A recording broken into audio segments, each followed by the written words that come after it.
of their parents.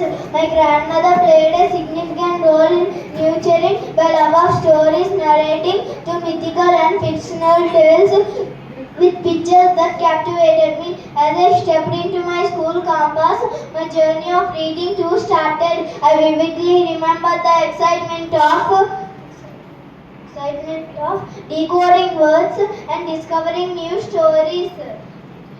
Of course, there were times when I struggled with spellings and pronunciations. But with the help of cerebral training techniques, we tried our best to read and pronounce the words correctly. Dear friends, reading is just not a hobby or habit. It's a way to transform ourselves and the world around us. As Ralph Waldo Emerson said, to read well, that is to read true books in a true spirit, is a noble exercise. Let's make reading a priority and unlock our full potential.